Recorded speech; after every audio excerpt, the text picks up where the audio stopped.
What is inflation and why do investors, traders care? Well, keep watching. I will briefly explain and give you a couple of reasons why. This is going to be fun.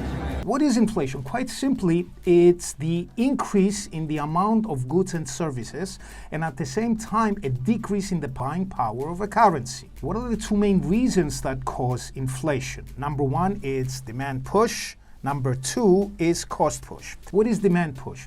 Whenever there is an increase in demands for goods and services, and it is the number one rule of economics, the price tends to increase. That causes inflation.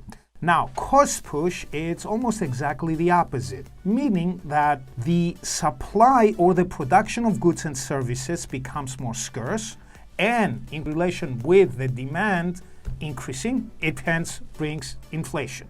Let's go with a simple example. We all drink milk or we all buy bread or some kind of edible product. So let's assume that the price of that edible product is $10 or 10 pounds or 10 euros. Now, with inflation, what simply happens is that instead of paying 10, now you got to pay 12.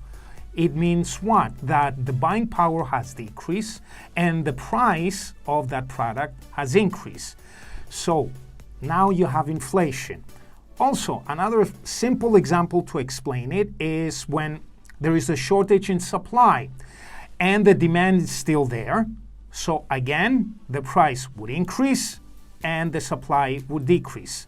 Hence, we have those two reasons that I just mentioned. Inflation can affect the country's economy quite simply as if a country makes a lot of exports and their products, now the price of their products has increased, a consumer from a foreign country will do less purchases, so meaning for the country, less exports. That's the negative aspect. On the positive side, it gives the ability to low trading assets to become more attractive.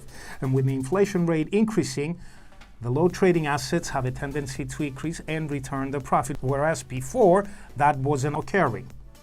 I hope this gives you a much better view of inflation and its both positive and negative aspects. Make sure you keep watching for deflation video coming up soon. As always, this is Neo from Fondex. Make sure you subscribe to our channel for more videos. See ya.